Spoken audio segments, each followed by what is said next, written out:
Hello students, स्वागत है आपका करियर पावर अड्डा 24/7 के यूट्यूब चैनल पर। आइए शुरू करते हैं आज की क्लास। वर्ग 3 चयन परीक्षा के लिए स्पेशल क्लासेस चलाई जा रही हैं आपकी, जिसमें से हम लोग फर्स्ट अपना बायोलॉजी का लेक्चर कंप्लीट कर चुके थे, जो हमने देखा था बायोलॉजिकल क्लासिफिकेशन का। उसी लेक्चर को आज सेकेंड पार्ट पे कर रहे हैं, सेकेंड पार्ट उसका कर रहे हैं आज। लास्ट क्लास में हमने देखा था कि बायोलॉजिकल क्लासिफिकेशन में कुछ चीजें हमने देखी थी, जैसे कि हम किया था जो हमने प्रोटिस्टा देखा था, मुनेरा देखा था, यानी बैक्टीरियाज देखे थे, फंगी देखा था। एंड आज की क्लास में हम लोग स्पेशली करने वाले हैं प्लांट किंगडम को कवरेज। ठीक है, प्लांट किंगडम की फुल कवरेज रहेगी इस क्लास में हमें। तो यहां से देखते हैं किंगडम जो प्लांटी है उसको कितने पार्ट्स में डिवाइड किया गया है। तो यहाँ पे एक छोटा सा फ्लो चार्ट मैंने तैयार किया है। देखिए, क्रिप्टोगेम्स है ना, बीज रहित पौधे जिन्हें कहा जाएगा। सेकंड जो है हमारा थैलोफाइटा, उसमें एल्गी, फंगी, लाइकेन आएगा, एंड ब्रायोफाइटा, टेरिडोफाइटा। और यहां पर बीज रहित पौधे जो है, ये देख लीजिए, बीज वाले और बीज रहित। सबसे पहले 2 पार्ट्स में डिवाइड किया, उसके बाद इसमें सब क्लास, इसमें सब क्लास, इसमें, यानी कि थैलोफाइटा, ब्रायोफाइटा और टेरिडोफाइटा।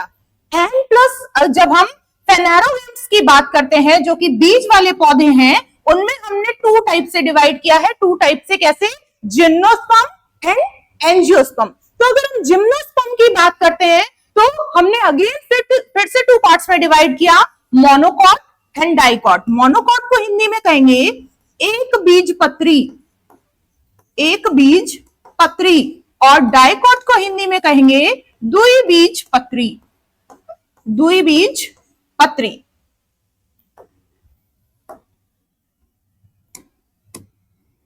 ठीक है, आगे देखिए, अगर इनके हम लोग कैरेक्टरिस्टिक की बात करते हैं, कैरेक्टर्स की बात करते हैं, तो मल्टीसेलुलर, फोटोसिंथेटिक होते हैं, यूकैरियोटिक होते हैं, ऑटोट्रॉफिक होते हैं। तो फोटोसिंथेटिक का क्या मतलब है भाई? फोटोसिंथेसिस की रिएक्शन जो होती है, उससे जो प्लांट होते हैं वो अपना खाना खुद बना लेते हैं। तो वैसे ही सेम यहाँ पे फोटोसिंथेसिस की रिएक्शन हो रही है, इसीलिए इनको प्लांट्स में रखा गया है, क्योंकि प्लांट अपना खाना जो है वो खुद बना लेते हैं ना। ऑटोट्रॉफिक का मतलब क्या है?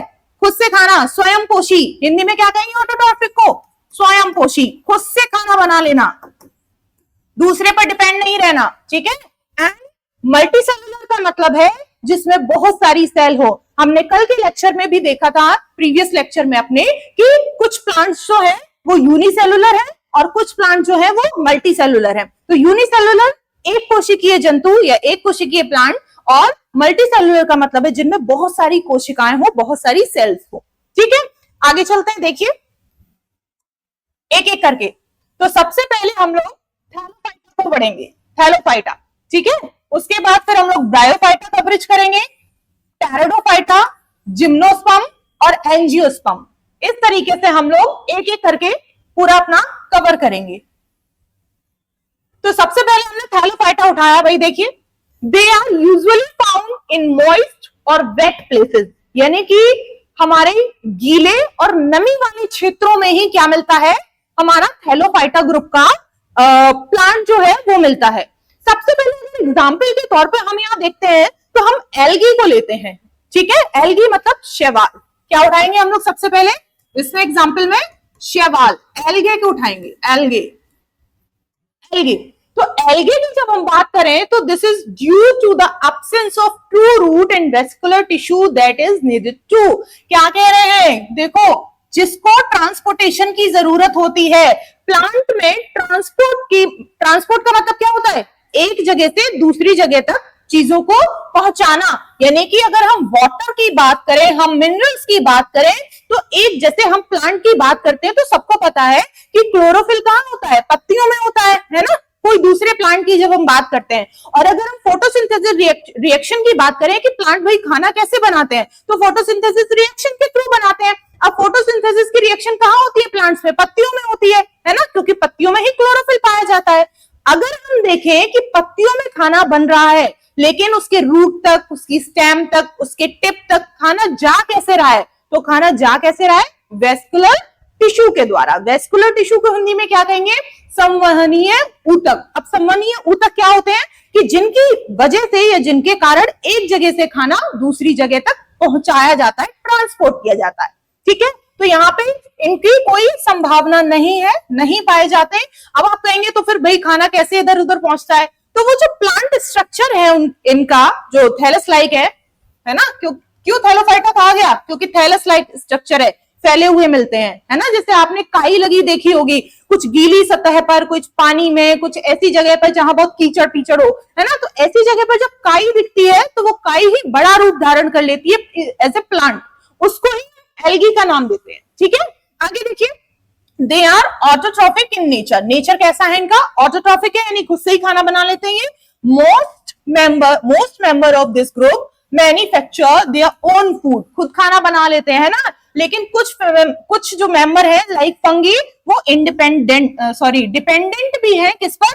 Other source of food. यानी कुछ फंगी अगर हम इसमें पढ़ते हैं तो जैसे हमने लास्ट लेक्चर में भी अपने फंगी देखा था, आपको याद होगा, तो हमने देखा था कि कुछ फंगी जो है वो सेप्रोफाइटिक भी होती है। सेप्रोफाइटिक का मतलब है भाई सड़े गले पदार्थों से अपना भोजन प्राप्त करती है ना। और कुछ सिम्बायोटिक रिलेशन में भी होती है, जैसे लाइकेन की हमने लास्ट टाइम बात करी थी, आपको याद होगा। तो लाइकेन जो है वो कैसा है? सिम्बायोटिक रिलेशन में रहता है, किसके साथ? एल्गे के साथ, और एल्गे से फंगी जो है वो अपना न्यूट्रिशन प्राप्त करती है ना। आगे देखिए, फूड जो रिजर्व फूड है जनरली किस फॉर्म में? इसमें स्टार्च के फॉर्म में स्टोर होता है। ठीक है, स्टार्च इज अ पॉलीसेकेराइड। अब आप कुछ लोग सोच रहे होंगे, कुछ बच्चे, कि स्टार्च क्या है? तो स्टार्च जो है वो पॉलीसेकेराइड है। पॉलीसेकेराइड क्या है? पॉलीसेकेराइड। अब पॉलीसेकेराइड्स क्या होते हैं? तो हम जब कार्बोहाइड्रेट की न्यूट्रिशन की क्लास पढ़ेंगे, उसमें जब हम कार्बोहाइड्रेट्स पढ़ेंगे तब हमें पता चलेगा कि पॉलीसेकेराइड्स क्या होते हैं। कार्बोहाइड्रेट एक्चुअली 3 टाइप के होते हैं, मोनोसेकेराइड्स, डाइसेकेराइड एंड पॉलीसेकेराइड्स, है ना। तो हम वहां देखेंगे इस चीज को। आगे देखिए, after photosynthesis glucose is produced and consumed almost immediately. हमारी फोटोसिंथेसिस की रिएक्शन के बाद ग्लूकोज बनता है इनके अंदर, और वो सारा का सारा इमीडिएटली ही कंज्यूम्ड हो जाता है पूरे प्लांट के अंदर। The remaining glucose is converted into the complex compound called starch। और जो रिमेनिंग बचता है उसको हमारे वहां पे स्टोर हो जाता है स्टार्च के रूप में। They have a cell wall composed of cellulose around their cell। अगर हम ये बात करें कि एल्गी की जो सेल वॉल है वो किसकी बनी होती है, तो आंसर इज क्या होगा? सेल्यूलोज की बनी होती है। ठीक है, अदर सेम कुछ फिर से सेम क्वेश्चन है क्या कि भाई सेल्यूलोज क्या होता है? तो सेल्यूलोज फिर से हम यही कहेंगे कि जो सेल्यूलोज है वो हमारा क्या है? पॉलीसेकेराइड्स है। ठीक है, आगे देखिए, एब्सेंस ऑफ वेस्कुलर टिश्यू। अभी मैंने बताया कि भाई वेस्कुलर टिश्यूज नहीं होते हैं, एब्सेंस होता है। Unlike other plants xylem and phloem are absent, है ना। देखो, xylem and phloem, vascular tissue की अगर हम बात करें तो 2 वेस्कुलर टिश्यू है हमारे पास, जाइलम और फ्लोएम। यहां से देखो, अगर हम हिंदी में लिखेंगे, याद करने का तरीका मैं बता रही हूं, जाइलम और फ्लोएम ऐसे लिखेंगे, है ना। तो जा से जाइलम और जा से जल, ठीक है, एंड फा से फ्लोएम और फा से फूड, ऐसे याद रख सकते हैं कि जो फूड बनता है वो फ्लोएम ट्रांसपोर्ट करता है इधर से उधर, और जो जाइलम होता है वो जल को यानी पानी को, H2O को एक जगह से दूसरी जगह तक ट्रांसपोर्टेशन का काम करता है। ठीक है, आगे देखिए, आगे की स्लाइड हमारी कह रही है, फिर से सेम चीज है, इसको मैंने एक चार्ट में समझाया है। देखिए, अगर हम लोग पिगमेंट्स की बात करते हैं, पिगमेंट्स की बात करते हैं कि एल्गी के अंदर 3 पिगमेंट्स होते हैं जिनकी वजह से वो कलर डिफाइंड होता है, एल्गी का कलर की वजह, कलर आता है। ठीक है, तो हम यहाँ पे देखते हैं कि अगर मेजर पिगमेंट्स की बात करी जाए और कॉमन नेम की बात करी जाए तो सबसे पहला हमारा पिगमेंट है क्लोरोफाइसी। ठीक है, ग्रीन एल्गी इसको बोलते हैं क्योंकि ग्रीन कलर का पिगमेंट इसके अंदर होता है। ठीक है, थियोफाइसी ब्राउन एल्गी कहते हैं, भूरा शैवाल या भूरी एल्गी। ठीक है, एंड रोडोफाइसी रेड एल्गी यानी लाल शैवाल। तो पहला है हमारा हरा शैवाल, हरी एल्गी, दूसरी हमारी भूरी एल्गी, और तीसरा हमारा लाल शैवाल। और ये किसकी वजह से ऐसा है? हम सिंपल सा आंसर देंगे, किसकी वजह से है? हमारे पिगमेंट की वजह से है, जो कि एल्गी के अंदर 3 पिगमेंट पाए जाते हैं, first one is called Chlorophyceae, second one is called Phaeophyceae and third one is called Rhodophyceae.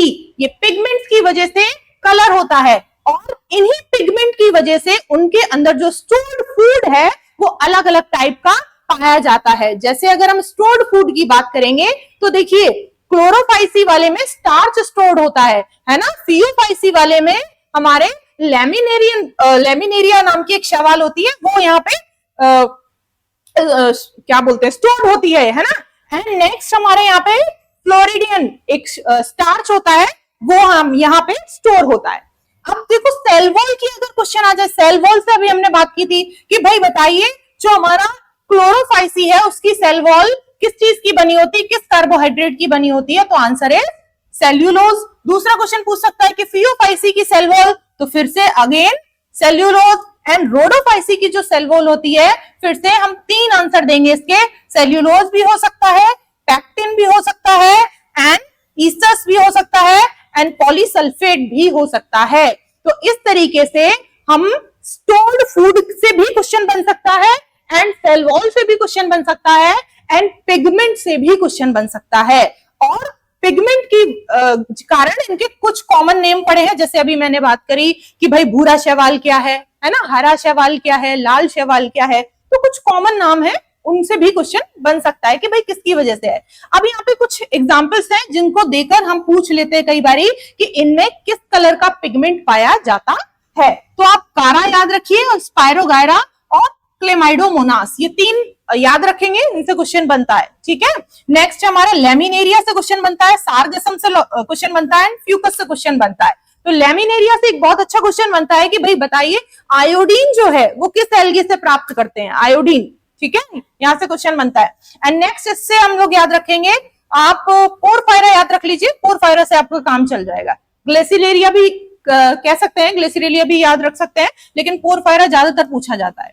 ठीक है, चलिए आगे देखिए यूजेस ऑफ एल्गी। अभी मैंने थोड़ी देर पहले बताया आपको कि पोरफायरा, लेमिनेरिया एंड सारगसम, ये सारे एल्गी ऐसे हैं जो एज ए फूड यूज की जाती हैं, है ना।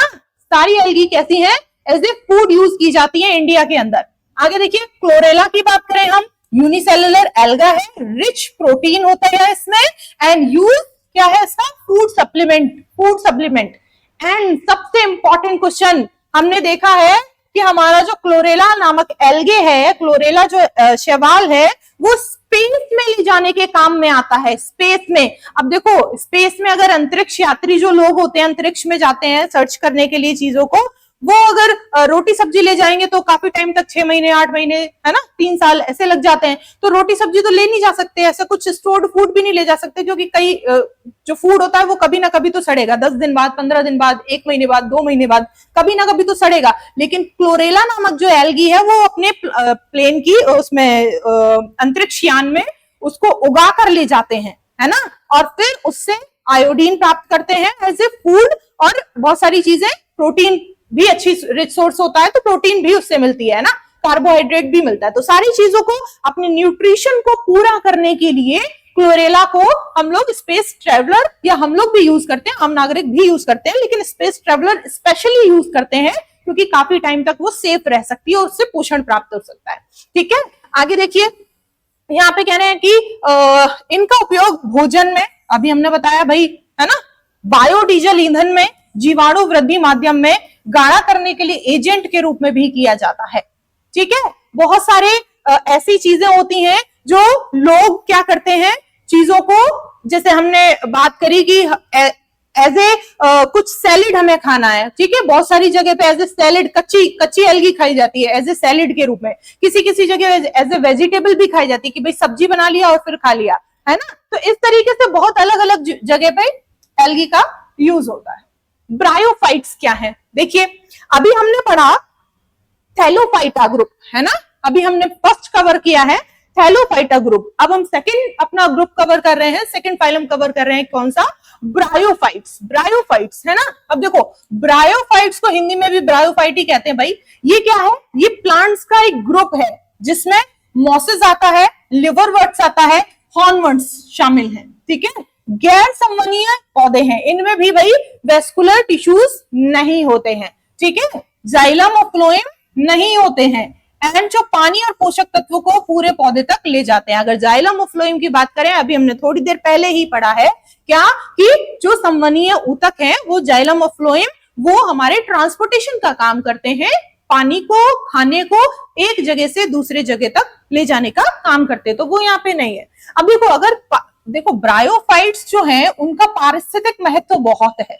पारिस्थितिक महत्व क्या है, तो पारिस्थितिकी से रिलेटेड क्या चीजें हैं, तो देखो ब्रायोफाइट जहां पर भी उगते हैं, जहां पर भी वो नेचर के साथ है ना, ऐसी जगह पे देखो घरों में तो उगेंगे नहीं, तो जिस जगह वो उग रहे हैं मिट्टी होगी, चट्टाने होंगी और आसपास पानी भी होगा, नवेया भी होगा, तो वो क्या करते हैं कि बहुत सारी मिट्टी को छोटे छोटे अपने उसमें कवर कर लेते हैं, है ना। तो वो क्या होती है, मिट्टी जो है वो बंधी सी रहती है। अगर हम यहाँ पे देखेंगे तो एक पॉइंट है यहाँ पे, मृदा अपरदन को रोकते हैं, है ना। मृदा अपरदन, मृदा क्षरण कह सकते हैं। क्षरण क्या है कि मिट्टी का कटाव, है ना। अगर मिट्टी किसी भी जगह पर जिस जगह पर ये ब्रायोफाइट्स उगे हुए हैं, अगर मिट्टी में उस जगह पर पानी की बहाव की मात्रा ज्यादा आ जाती है तो वो उनकी जड़ों से जुड़े रहते हैं, तो मिट्टी कम बहेगी, है ना, कटाव उसका कम होगा। तो इस तरीके से हम यहाँ पे कह सकते हैं कि वो गिरती हुई वर्षा के प्रभाव को कम करके मृदा अपरदन को भी रोकते हैं। अपनी जल धारण क्षमता के कारण बहते पानी की मात्रा को भी कम करते हैं, है ना, और पोषक तत्वों को पुनः चक्रण में मदद करते हैं। जो पोषक तत्व हैं पानी के साथ भाई बह के बहुत सारी चीजें आती हैं, है ना। मिट्टी जो है अगर पानी ना आए मिट्टी के पास और पानी से कांटेक्ट में अलग रहे काफी टाइम तक, तो वो मिट्टी बंजर होने लगती है, उसमें न्यूट्रिएंट्स की मात्रा कम होने लगती है, क्योंकि पानी के साथ ही तो बहकर न्यूट्रिएंट्स आते हैं मिट्टी में, तभी वो उपजाऊ फील होती है ना। आगे देखिए, ये चट्टान निर्माण का भी कार्य करते हैं। अगर आपने देखा होगा बहुत सारी ऐसी जगह भी मिलती है जहां पर क्या है कि चट्टानी एरिया है और वहां पर चट्टानों पर भी उगे हुए मिलती है ब्रायोफाइट्स, ठीक है। अब ये चट्टानों पे अगर उगेगी तो कैल्शियम कार्बोनेट से भरपूर होगी, कैल्शियम कार्बोनेट होगा उसमें, ठीक है। और वही धीरे धीरे जमने के बाद में और एक नई चट्टान का निर्माण कर देगी, है ना। उथले पानी या झीलों में मौजूद शैवाल के साथ कुछ काई, देखो इनका एक कॉमन नेम भी मिलता है काई, इन पौधों के चारों ओर कैल्शियम चूना जैसी चट्टान को जमा कर देती है ना। अगर चूना जमा हो जाएगा, कैल्शियम जमा हो जाएगा, तो वो एक अलग रूप धारण कर लेगी जिसे हम चट्टान का नाम दे सकते हैं। बहुत टाइम, और ये ऐसा नहीं है कि बस 1-2 महीने की प्रोसीजर है, ऐसा नहीं है, सालों लग जाते हैं इस प्रोसीजर में, ठीक है। तो सालों बाद वो एक नई चट्टान के रूप में सामने आएगी। देखिए यहाँ पे सारगेसम है, ऐसा होता है, इमेज बताई गई है। मॉस है ये भी, ठीक है, ये भी एक मॉस का प्लांट है, ये भी है। एंड नेक्स्ट ये लिवरवर्ट है, ठीक है, ये मेल वाला है, ये फीमेल वाला है, कुछ ज्यादा डिफरेंस नहीं है, ठीक है। अब देखो क्वेश्चन ज्यादातर हम लोगों से कहां से बनते हैं देखने के, ये कहां से बनते हैं, जनरल क्वेश्चन, ऐसा नहीं है कि बहुत ज्यादा इतना डीपली पूछता है इन सब चीजों से। प्लांट किंगडम, एनिमल किंगडम या फिर बायोलॉजिकल पूरे क्लासिफिकेशन की अगर हम क्लास के एनालिसिस की बात करें, एनालिसिस करते हैं, तो ज्यादातर क्वेश्चन इकोनॉमिक इंपॉर्टेंस से ही आते हैं, ठीक है। तो देखिए यहाँ पे औषधीय उपयोग का अगर हम बात करें तो स्फेगनम नाम की एक ब्रायोफाइट है जो कि एंटीसेप्टिक गुणों के कारण जाना जाता है, एंटीसेप्टिक, ठीक है। अब एंटीसेप्टिक है तो ऑब्वियस है कि भाई घाव को भरने में भी काम आएगी। आपने देखा होगा जितना भी ड्रेसिंग का काम होता है, सर्जिकल ड्रेसिंग का काम होता है, जैसे फोड़े फुंसियों का उपचार करने का या फिर घाव को भरने का, तो स्फेगनम को कपास के स्थान पर यूज किया जाता है। आप देखेंगे जब फर्स्ट वर्ल्ड वॉर हुआ था तो जब बहुत ज्यादा घायल हुए थे तो क्या हुआ था कि रुई की मात्रा, मतलब होती है ना चीजें, उपचार वाली चीजें कम पड़ जाती हैं, है ना, दवाइयां कम पड़ गई, रुई कम पड़ गई, तो जो घावों को भरने के लिए जब रुई नहीं मिली तो स्फेगनम का ही इस्तेमाल किया गया था, ठीक है, एज ए रुई कह सकते हैं, एज ए कॉटन इस्तेमाल किया गया था घाव को भरने के लिए, ठीक है। फिर एक है मर्केंशिया, वो वाली जो फुसफुस तपेदिक यानी टीबी, है ना, और लिवर से रिलेटेड बीमारी के इलाज के लिए ये काम आती है।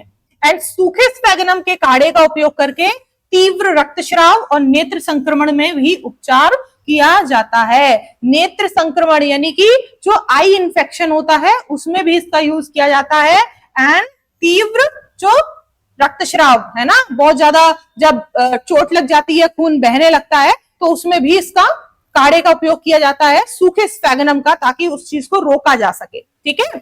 एंड देखिए एंटीसेप्टिक है ना, प्रतिरक्षक के रूप में भी इस्तेमाल किया जाता है। पीक टार होता है एक, वो भी एक ब्रायोफाइट्स का ही फॉर्म है।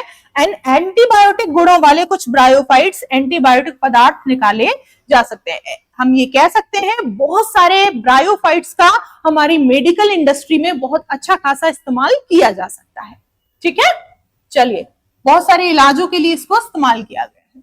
टेरिडोफाइटा अगर हम देखते हैं तो देखिए, टेरिडोफाइटा में सबसे ज्यादा क्वेश्चन फर्न, हॉस्टेल एंड लाइकोपोड से ही बनता है। ठीक है, संवहनीय पौधे हैं जिनका मतलब है उसमें पानी और पोषक तत्व यानी न्यूट्रिएंट्स परिवहन के लिए विशेष ऊतक जाइलम और फ्लोएम मौजूद होते हैं। अब अगर आप टेरिडोफाइटा स्टार्ट कर रहे हैं, हम फाइलम टेरिडोफाइटा जब हम पढ़ते हैं तो आपको पता होना चाहिए कि टेरिडोफाइटा में संवहनीय ऊतक पाए जाते हैं यानी वेस्कुलर टिश्यू पाए जाते हैं। और वेस्कुलर टिश्यू का मतलब यही है कि जाइलम और फ्लोएम, और जाइलम और फ्लोएम ट्रांसपोर्टेशन का काम करते हैं। किसके ट्रांसपोर्टेशन का? तो भाई पोषक तत्व और पानी यानी जल और न्यूट्रिएंट्स दोनों को एक जगह से दूसरी जगह तक ले जाने का काम करते हैं। अगर हम देखें पूरी दुनिया में तो 9% टेरिडोफाइट्स अकेले भारत में पाया जाता है। पूरी दुनिया का अगर हम कैलकुलेशन करते हैं तो सबसे छोटा टेरिडोफाइट्स जो है वो एजोला है, जो कि एक जलीय फर्न है, और सबसे बड़ा जो है वो साइथिया है, वो एक वृक्ष है, पेड़ है। ठीक है, कैम्बियम जो होता है वो अनुपस्थित है, इसीलिए द्वितीयक वृद्धि नहीं दिखाते हैं, ये ज्यादा वृद्धि अच्छी नहीं होती है, ये कह सकते हैं। और एजोला से क्वेश्चन बनता है कि चावल के खेतों में इसकी उर्वरकता बनाए रखने के लिए इसका इस्तेमाल किया जाता है। एंड साइनोबैक्टीरिया भी इसमें रखे गए हैं जिन्हें बीजीए यानी कि ब्लू ग्रीन एल्गी कहा जाता है। और ये नॉस्टॉक, एनाबेना नॉस्टॉक, हमने फंगी वाले क्लास में भी पढ़ा था। एनाबेना नॉस्टॉक हमने फंगी वाले क्लास में भी पढ़ा था, याद करिए। फंगी वाले क्लास में मैंने आपको बताया था कि एनाबेना नॉस्टॉक के साथ ये जो हमारा टेरिडोफाइट्स होते हैं वो क्या करते हैं, सहजीवी संबंध बनाते हैं, है ना। साइनोबैक्टीरिया नॉस्टॉक के साथ सहजीवी संबंध बनाते हैं। तो यहाँ पे सहजीवी संबंध क्या है? सिम्बायोटिक रिलेशन, यानी कि दो लोग हैं, दोनों के पास, एक के पास खाना है, एक के पास पानी है, दोनों ने ही खाना पानी को एक्सचेंज कर लिया कि तुम मुझे खाना दे दो, मैं तुम्हें पानी दे देता हूं, और इस रिलेशन को सिम्बायोटिक रिलेशन कहा गया। तो ऐसे ही रिलेशंस बनाते हैं ये दोनों आपस में। ठीक है, चलिए, टेरिडोफाइट, फिर से वही चीज मैं बार बार बोलूंगी कि इनसे इतने क्वेश्चन यहां से नहीं आते जितने कि इनके इंपॉर्टेंस, इकोनॉमिक इंपॉर्टेंस से क्वेश्चन बनते हैं, यानी कि आर्थिक महत्व से क्वेश्चन बनते हैं। तो जो ज्यादातर फोकस करना है हमें वो यहीं पर करना है कि किसी भी फाइलम को हम पढ़ें लेकिन उसके इकोनॉमिक इंपॉर्टेंस की बात जरूर करें। ठीक है, तो यहाँ पे देखिए, मिट्टी का संरक्षण करने में सेम चीज है भाई। टेरिडोफाइट्स विशेष रूप से फर्न मिट्टी को बांधने में मदद करते हैं, जिससे हमारा सॉइल इरोजन यानी मृदा अपरदन को रोकने में, हमें क्या, कटाव को रोकने में क्या होता है, हेल्प मिलती है। ठीक है, ढलानों पर, ज्यादातर ढलानों पर, अब जैसे ढलानों पर अगर पानी की मात्रा बहुत तेज आती है और वहां पर सिर्फ और सिर्फ मिट्टी है तो क्या होगा, सिर्फ और सिर्फ अगर मिट्टी है तो फिर वो मिट्टी बहुत तेजी से बह के एक जगह से दूसरी जगह पर चली जाएगी, यानी मिट्टी का कटाव हो जाएगा। लेकिन अगर उस जगह पे कोई ब्रायोफाइट है, कोई थैलेडोफाइट है, कुछ भी ऐसी चीज है जो मिट्टी को उसने रोक के रखा है, कस के रखा है, तो फिर वो हेल्प करेगी मिट्टी के कटाव को रोकने में। ठीक है, इस तरीके से कुछ टेरिडोफाइट्स जैसे कि मार्सिलिया की अगर हम बात करते हैं तो वो स्पोरोकार्प्स यानी स्टार्च का एक अच्छा सोर्स मानी गई है, और कुछ आदिवासी समुदाय द्वारा भोजन के लिए भी उपयोग में लाई जाती है। देखो, अब आमतौर पर क्या होता है कि कुछ चीजें ऐसी होती हैं जो जंगलों में रहने वाले लोग ही बेटर अच्छे से समझ सकते हैं कि भाई इसको खाया जाए या नहीं खाया जाए। तो आदिवासी जो है वो जंगलों में रहते हैं, है ना, जो हमारी पूरी एक तरह से ऐसे कह सकते हैं कि जो जंगलों में जंगलों के आसपास रहने वाले लोग हैं, उनका ज्यादा इन्वॉल्वमेंट मिलता है ऐसी चीजों में एज ए फूड इस्तेमाल करने के लिए। ठीक है, हालांकि मशरूम हम लोग भी खाते हैं, मशरूम भी फंगी है ना, तो हम लोग भी कुछ कुछ चीजें यूज करते हैं, लेकिन ज्यादातर देखने को आदिवासियों को ही मिलती है। ठीक है, अब देखो यहाँ पे अगर हम सजावटी चीजों की बात करेंगे सुंदरता को बढ़ाने के लिए, तो हम देख सकते हैं कि आकर्षक पत्तों के लिए इनका इस्तेमाल किया जाता है। आकर्षक पत्ते कैसे, जैसे हमने अपने घरों में एक गुलदस्ता लगा लिया मॉस का यानी फन का, तो इससे हम क्या करेंगे, फर्न को एक ऐसा लगेगा हमें जैसे कि एक कुछ बहुत सारे गमलों में लगा लेते हैं, या फिर हम लोगों ने अपने घर में इंडोर भी प्लांट सजा रखे हैं, तो ऐसे प्लांट्स होते हैं जिनकी घर की सुंदरता उससे बढ़ जाती है ना। तो इस तरीके से उनका यूज भी कर सकते हैं। टेरिडोफाइट का उपयोग जैव और परख में भी किया जाता है। कुछ प्रजातियों का उपयोग हस्तलिपित औद्योगिक उद्देश्यों के लिए भी किया जाता है, जैसे कि कुछ फर्न के डंठलों का उपयोग टोकरी बनाने में और कंगन बनाने में भी किया जाता है। बहुत सारे फर्न ऐसे भी हैं जिनका उपयोग हम लोग बुनकर फील्ड में, बुनकर मतलब जिससे टोकरी या कुछ और चीजें बुनी जाती है, उस फील्ड में भी करते हैं, ठीक है। कंगन बनाने में भी किया जाता है। एंड लाइकोपोडियम पौधे का अर्क का उपयोग गुर्दे उत्तेजक के रूप में भी किया जाता है, ठीक है। लिवर को लिवर स्ट्रोक से बचाने के लिए भी कह सकते हैं। लाइकोपोडियम कोएवलेटम का उपयोग त्वचा रोगों में भी किया जाता है। अब देखो त्वचा रोग कैसे, स्किन डिजीजेस बहुत सारी होती हैं, कभी स्किन रफ हो जाती है, कभी स्किन पर दाने हो जाते हैं, कभी स्किन पर स्क्रैचेस आ जाते हैं। तो हम ये कह सकते हैं कि बहुत सारी जो हमारे ऐसे टेरिडोफाइट्स हैं जिनका उपचार, जिनको यूज करके हम लोग त्वचा रोगों के लिए मेडिसिन भी बना सकते हैं, ठीक है। ये हमारे आर्थिक महत्व हैं इसके। अब देखो जिम्नोस्पर्म और एंजियोस्पर्म दो चीजें हैं हमारे पास। तो जिम्नोस्पर्म का मतलब है अनावृत बीजी हिंदी में, और एंजियोस्पर्म का मतलब होता है आवृत बीजी हिंदी में। तो जिम्नोस्पर्म जो है वो कॉनिकल शेप शंकुधारी कॉनिकल शेप के होते हैं, ठीक है। नग्न बीज उत्पन्न करते हैं। इस समूह में पेड़ और झाड़ियां दोनों ही शामिल हैं। तो अगर हम पेड़ों की बात करें वो भी, और झाड़ियां भी दोनों ही शामिल है। जिम्नोस्पर्म का सबसे बड़ा समूह शंकुधारी वृक्ष है, जिसमें पाइन, यू, देवदार, रेडवुड, स्प्रूस जैसे शंकुधारी वृक्ष आते हैं। तो हम ये कह सकते हैं कि अगर एग्जाम्पल हमसे पूछा जाए कि भाई बताइए जिम्नोस्पर्म में क्या क्या आता है, तो आपका एक आंसर होगा क्या, पाइन ट्री, यू, देवदार भी इसका एग्जाम्पल है, रेडवुड भी इसका एग्जाम्पल है, स्प्रूस भी इसका एग्जाम्पल है। इसमें नग्न बीज होते हैं जो अंडाशय में बंद नहीं होते, है ना, ठीक है, यानी कि आवृत नहीं होता, कवर नहीं होता। जो बीज होते हैं उस पर कोई भी कवर नहीं होता, आवरण नहीं होता, इसीलिए इसका नाम अनावृत बीजी रखा गया है। और अगर आवृत बीजी की बात करेंगे, जस्ट इसके बाद वाली जो स्लाइड है उसमें हम लोग आवृत बीजी पढ़ेंगे, तो उसका मतलब होता है कि जो शीड है, जो बीज है वो कोटेड है, ठीक है, और यहाँ पर अनकोटेड है, मतलब कि कोट नहीं है। इस तरीके से इनको डिवाइड किया गया है। इसमें शंकु होते हैं, बीजाणु और बीजाणुधानी के विकास के लिए जिम्मेदार होते हैं। भाई इसमें शंकु होते कौन होते हैं, उसकी वजह से इसके अंदर बीज बनता है, ठीक है। एंड इसके फ्लोएम में कोई भी सहचर कोशिका नहीं होती, इनके जाइलम में कोई वाहिकाएं नहीं होती, केवल वाहिकाएं होती हैं। एंड अभी यहाँ पे देखो मेसोजोइक काल के दौरान सबसे प्रचुर मात्रा में पाए जाने वाले पौधे हैं। अगर हम ये पूछते हैं कि भाई बताइए सबसे ज्यादा प्रचुर मात्रा में जो ये वाले पौधे हैं जिम्नोस्पर्म, वो कौन से काल में पाए जाते हैं, तो आपका आंसर होगा मेसोजोइक काल, ठीक है, या पीरियड भी कह सकते हैं। आगे देखिए, यहाँ पे देखिए फन है, ये इस टाइप का होता है, लोग अपने घरों में सजाते हैं। इसको भी ज्यादातर मॉस वार्ट्स को भी देखा होगा आप लोगों ने घर में सजाया हुआ, है ना। इसकी बात करेंगे, जिम्नोस्पर्म का है ये, और ये हमारा एंजियोस्पर्म।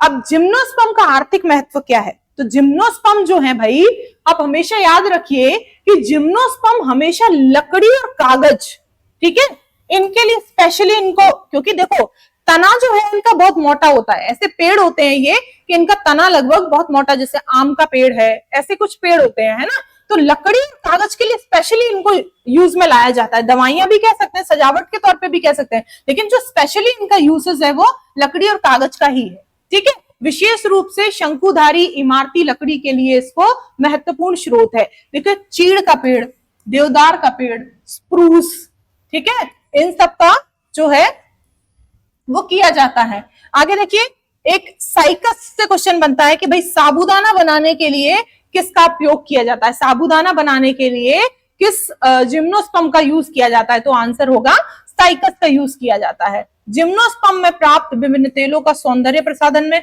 ब्यूटी प्रोडक्ट्स में किसका यूज होता है, तो आप जिम्नोस्पर्म का नाम ले सकते हैं, ठीक है। कौन से जिम्नोस्पर्म से अस्थमा की दवाई बनाई जाती है, कौन से जिम्नोस्पर्म से अस्थमा की दवाई बनाई जाती है? अस्थमा मतलब दमा, जैसे सांस लेने में तकलीफ होती है ना, और वो फुसफुस जब मुंह से सांस ऐसे डालते हैं, क्या बोलते हैं उसको, है ना, तो उससे हम लोग क्या, इसका सांस लेने में फिर से राहत मिल जाती है। ठीक है, तो वो अस्थमा के लिए हम लोग इफेड्रा नामक जिम्नोस्पर्म का यूज किया जाता है, उससे दवाइयां बनाई जाती हैं। एंड कई जिम्नोस्पर्म जैसे चीड़, राल, है ना, उसका हम लोग कैसे यूज कर सकते हैं? वार्निश बनाने में, पेंट बनाने में, गोंद बनाने में। वार्निश मतलब जो लकड़ी के टेबल पर, चेयर पर, दरवाजों पर वार्निश की जाती है ना, उसमें पेंट, है ना, पेंट भी करते हैं, लोहे पर भी करते हैं भाई, है ना। एंड इस तरीके से गोंद बनाने में भी उनका इस्तेमाल किया जा सकता है। तो इन सारी चीजों में इसका क्या है? इकोनॉमिक इंपॉर्टेंस बताई गई है, हमारा क्या बताया गया है? हमारी आर्थिक महत्व बताए गए हैं। आगे देखिए, एंजियोस्पर्म। एंजियोस्पर्म क्या है? इन्हें फूल वाले पौधे भी कहा जाता है। पौधों का विशाल समूह है जो कि फूलों, बीजों का उत्पादन करते हैं, और इनके बीज फलों के अंदर होते हैं। अभी मैंने बताया था कि एक आवरण से ढके हुए होते हैं, इसीलिए इनका नाम आवृत बीजी है ना। शीट जो होते हैं वो कोटेड होते हैं, कोटेड का मतलब ढके हुए होते हैं। यह पौधे का सबसे बड़ा और सबसे विविध समूह है, जिसमें लगभग 352,000 प्रजातियां शामिल हैं। एंजियोस्पर्म के उदाहरण क्या हो सकते हैं भाई? देखो, फल वाले पौधे हो सकते हैं, जितने भी आम, संतरा, केला, है ना, आम, सेव। सब्जियों वाले हो सकते हैं, टमाटर, गाजर, आलू, पालक। अनाज हो सकता है, गेहूं, चावल, मक्का। फूल हो सकते हैं, गुलाब, सूरजमुखी, लिली।